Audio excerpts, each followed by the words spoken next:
Beyond Reach podcast gives the voice to brands, athletes, organizations in the outdoor space industry. Through open conversation, you're going to discover their stories, their successes and challenges, but also their vision. Welcome to the podcast. Welcome, Christina, on our podcast. I'm so pleased to have you. You're going to be a part of a series of podcasts, two podcasts. So for the people watching that episode, stay tuned for the next one, because the next one is going to be maybe not even more interesting, but you'll definitely you have a personality. So I'm going to let you introduce yourself, but first let's play maybe a little game just to know a bit of your taste and where you're sitting at. If I ask you coffee or tea, what's your preference? Tea. Tea? Do you like sugar in your tea? No. No? Depends on, of course, I'd rather non-caffeinated when I'm just chilling, but if I need a little caffeine, I actually then might transition to coffee. Depending on where you're sitting at and depending on the day. That's good. If you have to eat something specific, would it be sweet or would it be salty? Oh my goodness. Probably salty, but I do have a sweet tooth. And on the salty, what's your preference? What would be your number one plate? Well, I like meat. I'm a definite carnivore. So I'm always thinking about how to nourish my body and to fuel my muscles. And so it's very important about what I consume. It's important to me. Cool. And one last question that's going to be the transition to your presentation. If you have to choose between a winter sport or a summer sport, would you choose winter or summer? Oh, wow. Well, I love the summer, but of course my sport being bobsleigh is very exciting. But I would say at this point in my life, summer. Yeah. Okay, cool. Well, I let you introduce yourself so we understand why you said winter, but now summer. Well, my name's Christina Smith. I'm an Olympian and pioneer actually from the sport of bobsleigh. And I live in Calgary, Canada, and was really intrigued with Beyond Reach and what you had to bring to the world. So I'm really happy to be here and to answer any questions that you have that may help others around the world. That's cool. At Beyond Which production and podcast, what we like is very the story aspect. So can we ask you maybe what's your story, because you're saying you're an Olympian, but I'd love to discover what was your career, because you're now at another stage of your career is different, and we're gonna have the chance to talk about it later. But what was your career like? Where did you start? Well, I grew up very active. I was a skier at the age of 2, and I came from a big ski background of great grandparents and grandparents who built and owned ski hills back in Quebec in Canada. And however, my background is Irish, English, French, um, Austrian, and Swiss. So a lot of winter, sports in there with the Alps and the mountains. So that was something that really brought my family in to those sports. However, I was living in Calgary when the 1988 Winter Olympic Games were preparing to launch, and I was introduced to the sport of bobsleigh as I was a ski instructor at the ski hill where they were hosting bobsleigh, and they wanted me to be like a guinea pig. And so I went down for a ride. I thought it was wonderful, but I really looked at it as bungee jumping. You do it once, it's a thrill. But funny enough, back at university, I was also approached because they made a comment that I had a good physique, a big, strong back and broad shoulders and strong legs, and I had the components of a bobslayer.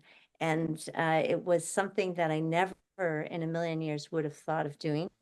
especially then. I didn't even know women were doing this sport. And it was like they were asking me to really be like an astronaut. Uh, so shortly after, I was, as they say, fate had it that I had an opportunity to um, be engaged in the sport and become a brake person. And after learning to be in the back of the sled, I realized how aggressive and of course, you don't have your life in your own hands as a driver. So I really quickly transitioned from being in the back of the sled into the pilot position, so that I would have my life in my own hands and my destiny, in my hands, and would be able to really see what I could do with the sport. And it was a sport that, we were trying to pioneer and get more women around the world involved. And at the same time, it was a very aggressive sport, which, despite having gone into the Olympics and having the achievements of being the first Canadian driver to qualify for the 2002 Olympic Games, I also was left with the damage of sport injuries within my brain. Mhm. So that was something that, with aggressive sports around the world, I really believe that that's something that exists in sports that we really are becoming more and more aware of. And Mhm. so I'm a very big advocate around that, because I feel that even though sports are so important, and I'm a cheerleader for anyone to get involved, but it's also about awareness and education. Yeah, that's very interesting. Yeah, okay. And so you said that you transitioned from being in the back to being a pilot, and being one of the first pilots, one like the first pilot, Canadian pilots, doing the Olympic Games. How was the sport at that time? Was it like, because you're saying that you were like being a pioneer. Sorry for that. I'm French. It's a really hard word for me. But where was the sport at that time? Like the men's were probably all around and probably doing their things. But where was the women's side at that time? Well, women were of course interested in being part of this, but there were a lot of male-dominated Hmm. attitudes and male-dominated rules, and Yeah. so it took actually wonderful allies, which were also men, that encouraged us and came on board to either try to coach or direct us or be our cheerleaders, to help us within the system of the sport. And we as women came together as well. And we were almost like adopting countries that were, say, smaller and needed more support. Whereas other countries like America and Canada, we had a lot of support. The Germans, they had a lot of support. So we would almost be like a big family, helping one another to bring this sport into the eyes of the world, into the minds of young girls, to think, wow, like maybe this is an option for me to do this sport, because it is very aggressive. It's a heavy, sled. There's a lot of equipment involved. There's a big responsibility, especially when you're driving. My top speed during my career had been 140 kilometers an hour. And when you go around these corners, G forces of 4.5 to 5 G forces of pressure, you're just envision like your body weight, but 5 times pushing, down on you, especially the person in the back, because they are folded in half, they're holding down and they have their head down. So they're like folding And an expression is like a cheap card table, you know, like boom. And the pressure is so great that it's not for everybody. Mm. And the women that became attracted to it were risk takers. They were adrenaline junkies. They were, you know, strong women, and often more so strong up here, you know, Mhm. to have the courage to do this sport. So the sport really required a lot of courage, at the same time, a lot of creativity, imagination to think, how are we going to do this? How are we going to, you know, make enough money to afford going overseas, renting equipment, renting transportation, like all the logistics of doing the sport was really huge. And so we really had to bond together and try to help one another. There were wonderful sponsors that just saw our eagerness and our enthusiasm, that said, you know, I know you girls aren't in the Olympics yet, but I believe in you.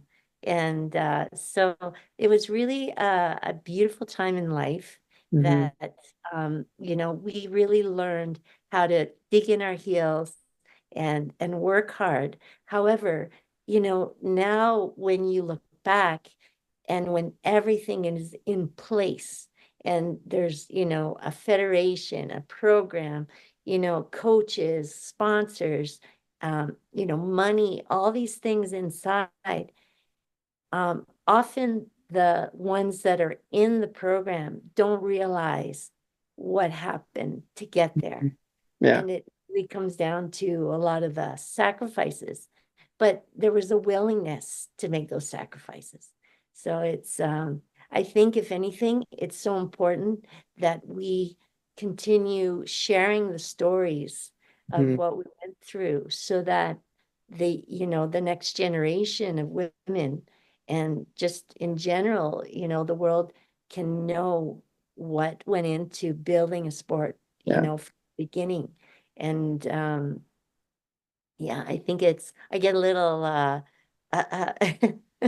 a little emotional even thinking about it, you know, but Yeah. it's I really I feel very blessed and proud to have been part of it.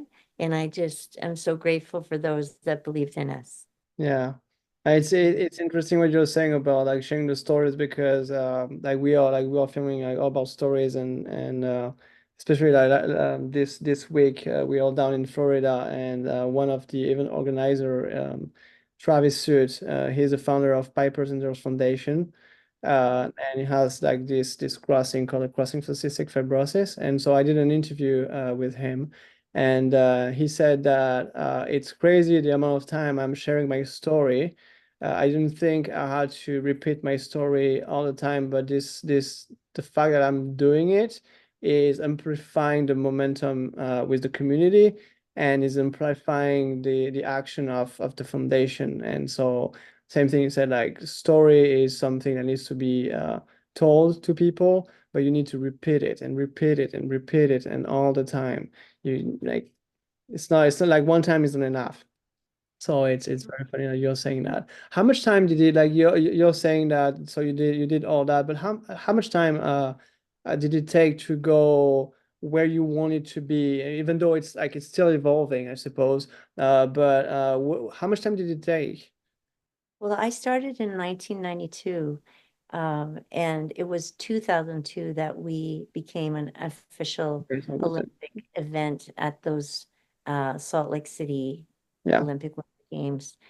So we had a 10-year kind of vision, Hmm. goal, and we had this meeting together as with all the women that were involved in at the time from all different countries.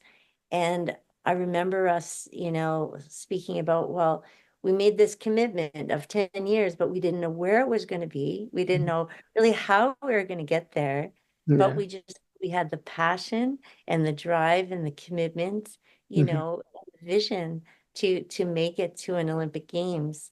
And as the years went by, we saw, you know, various Olympics go by, and it just, we were like, keep going. And some of the original girls, you know, were not able able to continue sliding, whether it was just conditioning or, with age and whatever it may be. But those games were so symbolic of all the women that it took to get Hmm. there.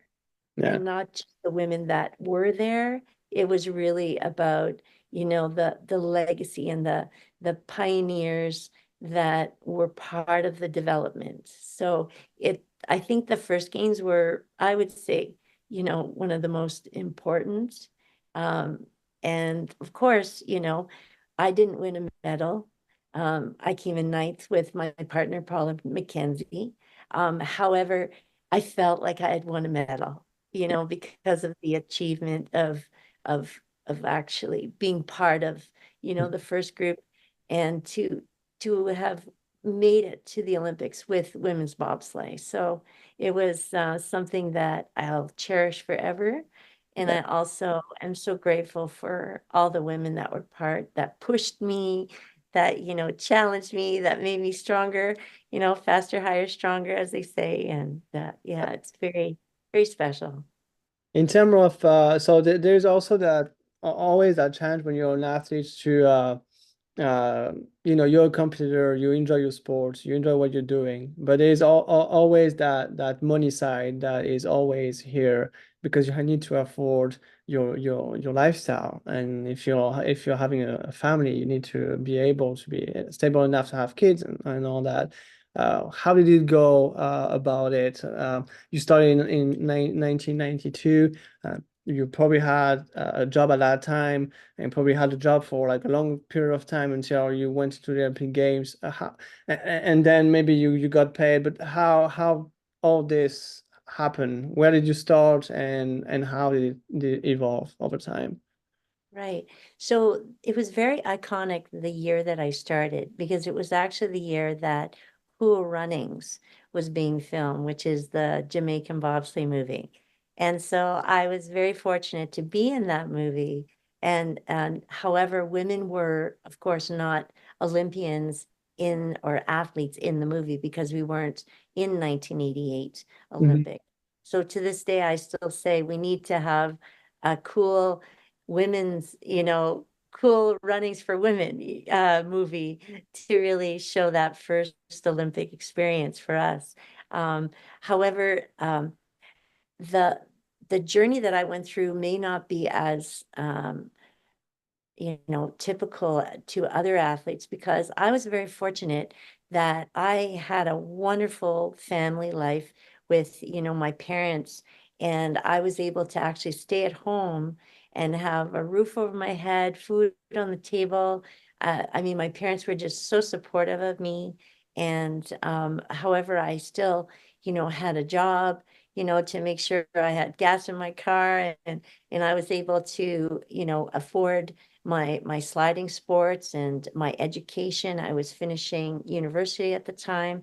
So there's a lot of things that I needed to be able to afford, equipment and all the tools and the just everything that you need to make your season happen. And your memberships and that, but also the travel and the hotels and the vehicles and I mean, and rental of your sled, because we didn't even bring our sleds overseas. Mhm. The expense, back then it was like $4,000 Canadian, to transport sleds. So we'd have to, rent sleds over there, and sometimes we'd barter.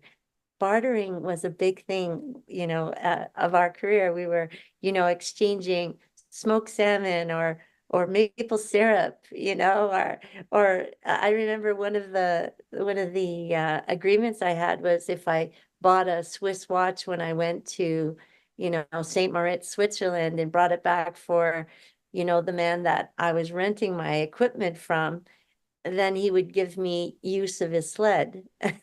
So like things like that, and so you became very creative. And I actually learned, I learned, of course, growing up, French and English, being from Quebec. So on pourrait même faire cette interview en français, which I just said for those who don't understand. We could even do this interview in French, you know, since you are French, Maxime. However, I also learned German so that I would be able to not only, you know, my great grandpa was German, and my great grandma, they spoke German, meaning Swiss and Austrian. But I thought, you know, the more languages I had, the more I could communicate with Mhm. those people overseas in order to negotiate equipment or maybe do interviews, bring my exposure up in the media, and being able to be somebody who could give a good interview and could represent sponsors overseas. So I actually not only had sponsors in Canada, but I also had sponsors overseas because of that you know, creativeness and that, you know, adaptability to be able to really represent others, as well as myself when I was competing, which then, of course, you know, saved me money as well, because, you know, I was representing a hotel that put me up, you know, for all the time that I would be staying in, say, in Winterberg, Germany, or, you know, so there were so many beautiful things, but I was very creative. And I think that that was something that nowadays with athletes that kind of get everything given to them or provided by their federations, you know, um, they they don't use their heads, you know, they lose that creativity, they lose that need and that, you know, it's It depends. It depends on the sport because, for example, on the stand-up paddleboard industry, they are kind of like where you were at, I think, in 1992, in a way that they don't have, like, for example, Maggie LeBlanc, which we sponsored. She's Canadian, and the federation is not helping her to travel. She is not, even though she represents Canada, even though she is the number one woman in her age. Uh, she doesn't have any help. She has to have sponsors. She need to be creative with her marketing too. So it depends on the sport, I would say, still. absolutely, absolutely, Maxim. Mhm. There's always sports that are still struggling, you Yeah. know? And however, I really think that that is where those stories Hmm. of sharing what we went through, so that it's like, wow, like I shouldn't be depressed, you know, or Yeah. discouraged that I don't have this. It's more like I'm going to, you know, um, start thinking out of the box and thinking about how I can be creative, you know? Mhm. It's something that I think is so important, is to Mhm. stimulate that area in our brain Yeah. to to you know, we don't give in and we don't give up as athletes when we're competing. And the Yeah. same should go in every area of your life, you know, just because there are things that are missing, you know, that's where creativity comes in, and you know, being innovative, Yeah. you know? And so you're saying that so you had sponsors overseas. Um, that was back then, like phones were not that good. Like they were like small phones at the beginning of it. Social media didn't exist. So when you're saying I was representing this hotel, and how were you able to, like, what did you offer them? Because right now it's very easy to set up a package and say, like, I'm going to do a YouTube series. I'm going to do this and this on social media. I have a website. I'm going to put your logo on my website. How did it go for you?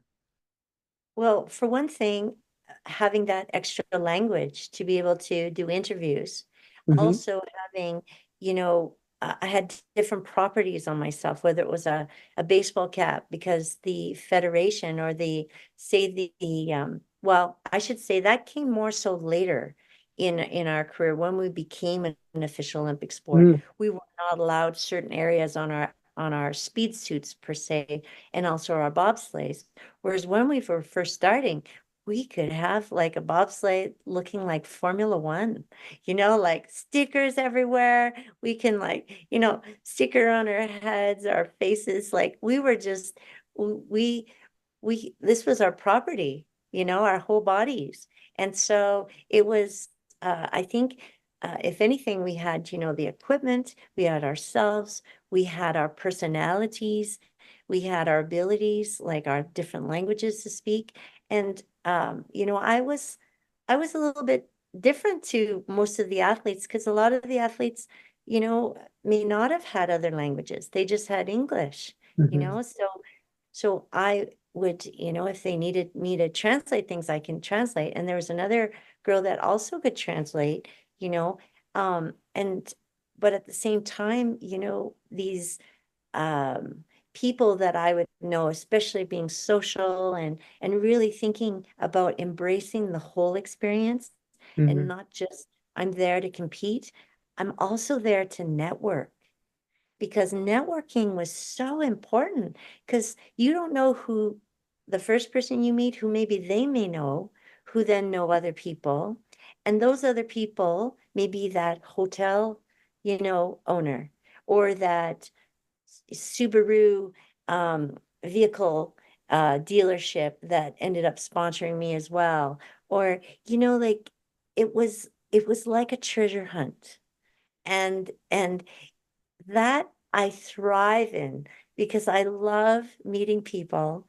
I love hearing their stories. I love, practicing my languages and things like that, even though they're not 100% perfect, you know. And I just love the experience of living the experience of what I'm doing. And I loved, of course, my sport, but I knew that sport is of course there's a lifespan of a sport and you have to think, how can you maximize that lifespan? Mhm. And that comes down to, relationships and keeping those relationships as well with people. And I learned a very important word, which is called social capital because there's a thing called human capital, and that is what we have, our education, everything about you as a person. But social capital is how you interact with people, how people trust you, how people feel that you're on the same page as they are, and that they have the same value system, the same norms. And so it's important that you know you keep this in your mind as an athlete, just not about achieving your sport, but Mhm. everything also around it. And because, you need to enjoy the journey. And I think that that brings joy into the sport itself. That's very important to, la joie de vivre, the joy of life, but at the same time, the joy of competition. Because ultimately, I knew that this sport, I was in competition with myself first and foremost. And even though there are all these other athletes there, I just knew that even though I even had a partner with me, I could not control my partner. I could not control the weather. I couldn't I couldn't control anything except for what I could, which was myself and maybe, making sure my equipment was the best it could be Yeah. uh, within my means. But yeah, sport can be complicated and you can simplify it. But I think if anything, simplifying it as much as focusing on yourself because that's the only thing in your control and not worrying about what other people are doing because that takes away the energy from your performance Mhm. and and just doing the best that that you can and being the best that you can be. And that really, I guess, sums up a lot of kind of where my head was. Okay, so moving on now. So you were talking about like your athlete career. Can we jump forward a little bit and maybe talk about the your transition from being an athlete and building your personal brand essentially to what happened after, which I don't really know what happened after. Okay. That's really interesting because um, it actually gets into a lot of advocacy work that I do around the brain. So when I retired, I should probably say, when prior to retirement, I actually started to lose a lot of confidence. I started to second guess myself. I started to feel fear. And that was not Christina Smith. I mean, I was a go-getter. I was so, I mean, my mind was so strong and I was so focused. I gave really the credit to my brain to Mm-hmm. be why I could endure so many hurdles that I had faced in my career.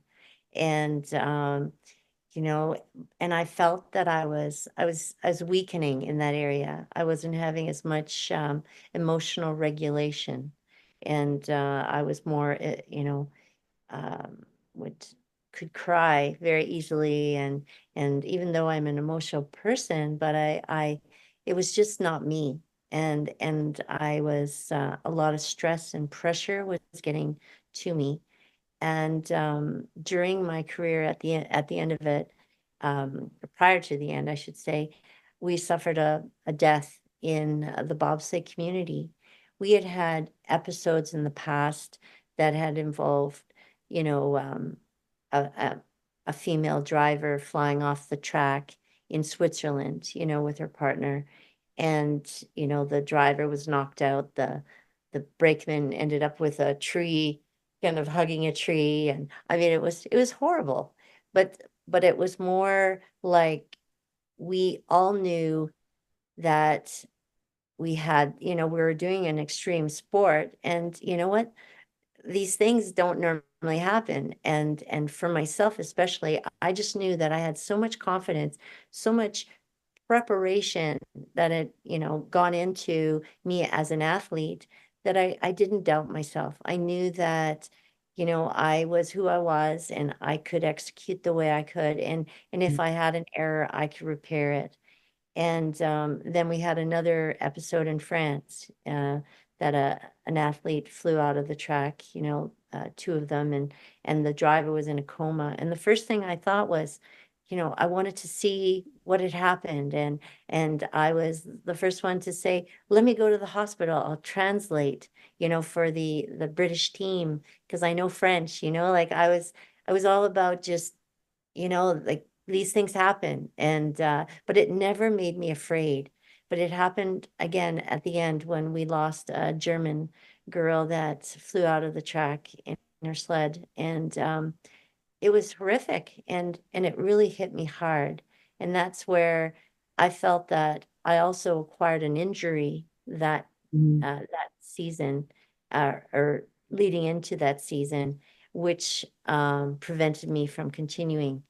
And I really think that inside, when there's fear, there's something that's holding you back like that you can actually cause illness and injury to yourself Mm-hmm. by, getting easier hamstring pulls, or being ill or sick or whatever. So I just I could see that I was weakening. And so when I got out of sport, the first thing I thought was, okay, it's a new life, go and do networking things, go out, you know, um, make sure you join, boards, because people were very much wanting to get you as a new Olympian. You're fresh off the circuit. They want to leverage your name. They want to leverage your image.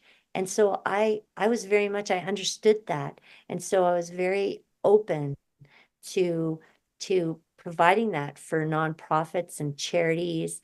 I would do a lot of golf tournaments, anything to help the community.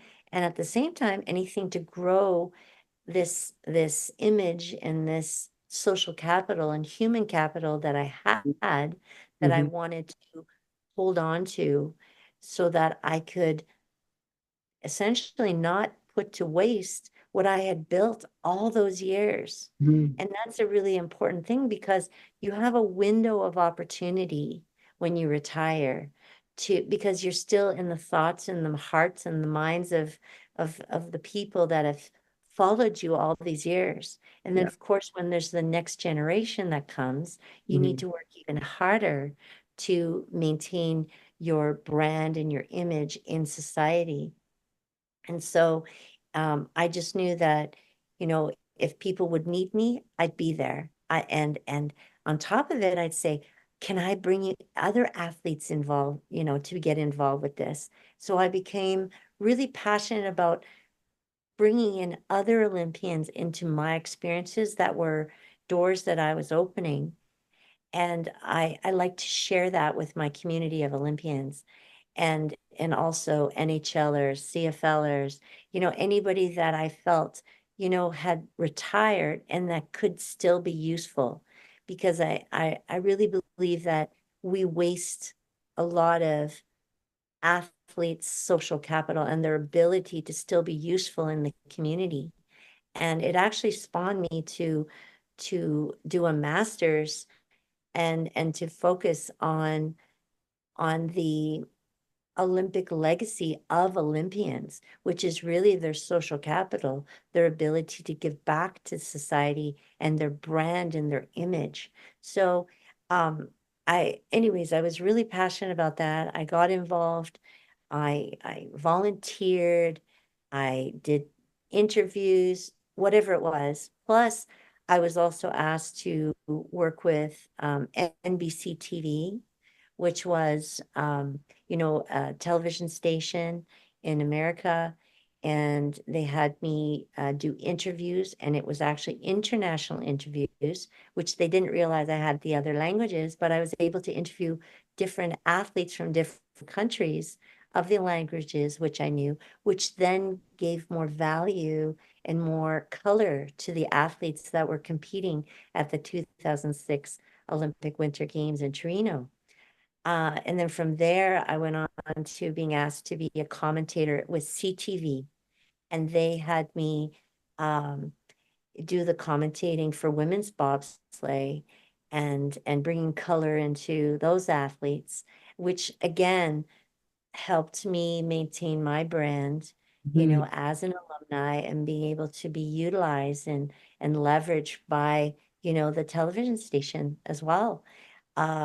And I also did a radio show as a co-host with an amazing Olympian, Jungle Jim Hunter, who is just like a cyclopedia for the Olympics.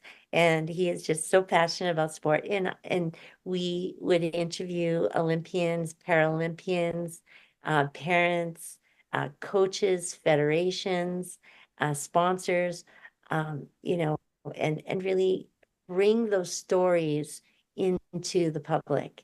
And so it was a wonderful experience with him as, you know, the leader of the show. So again, being exposed in that capacity was very, very helpful as well.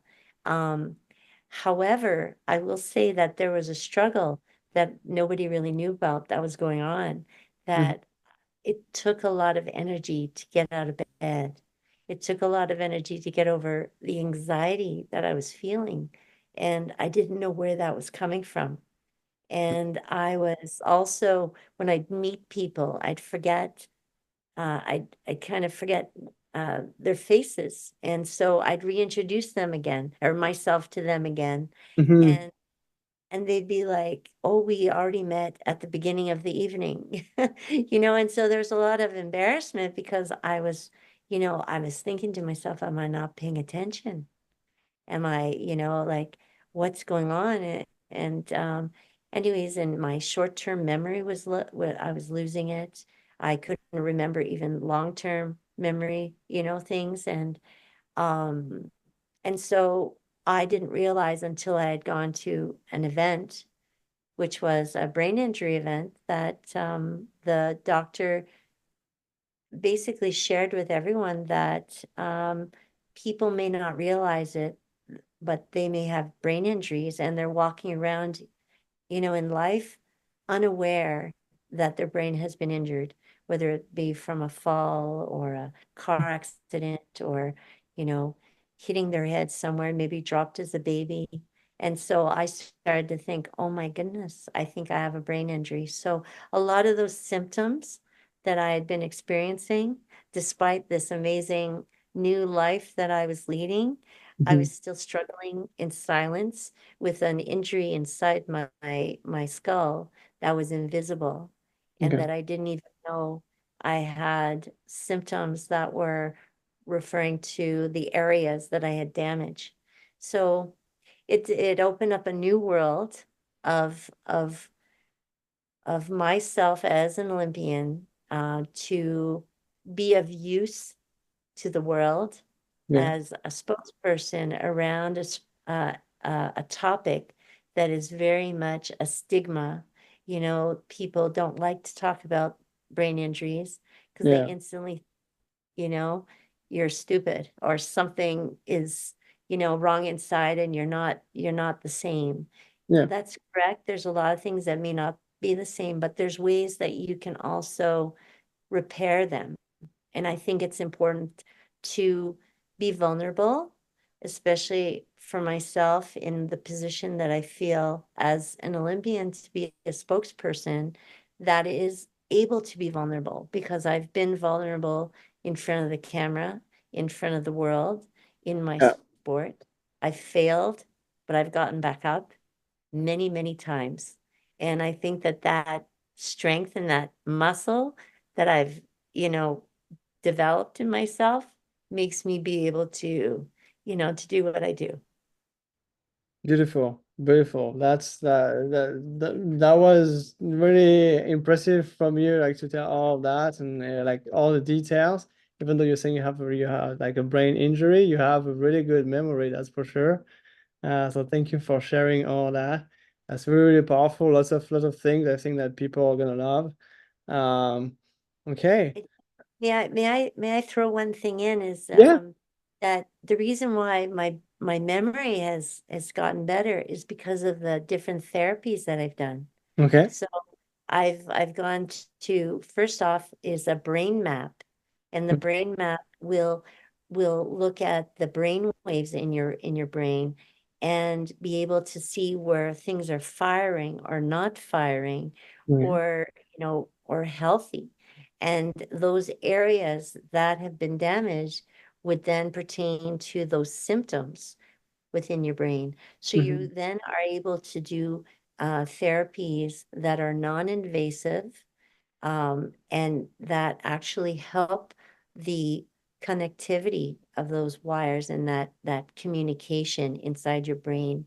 So Yeah. you're able to rewire your brain with things like biofeedback, neural feedback. And I had been so fortunate with Dr. Tracy Thompson was one of the people, and Dr. Donaldson at Myosymmetries in Calgary that were so supportive of my journey with my brain injuries. But I have also since expanded my community to neuroscientists, one in particular out of Los Angeles, Dr. Kristen Willemeyer, that has written a book, Biohack Your Brain, which has brought me into another world of how important it is to eat for your brain, sleep for your brain, hydrate, physical fitness for your brain, all those elements, supplementation for your brain, and all those elements that you can heal your brain. So it's never too late for any neurological conditions to either stop them from worsening, um, getting better, being able to improve, what your current state is. Mhm. And I think it's also very important that we talk about this more, and we discover these things and we share our stories, because having that is so important so that people come out of the shadows and start feeling like they're not alone. And Yeah. I have a wonderful rodeo friend, Curtis Anderson, who is, an extreme brain injured athlete that is just a big advocate. And we're always about, we may feel alone at times, that we're blowing our brain injury horn, but you need to show that vulnerability, Yeah. and really be courageous to talk about something that a lot of people feel uncomfortable to talk about. So Yeah. I think it's very important. So, and again, I really thank you for this opportunity to be able to share this, because it's wonderful what you're doing, and it's so helpful when you're able to share stories that are not only impactful for me, but Mhm. it's very purposeful Yeah. to get it out into the world in a bigger setting. Yeah, well, you're very welcome.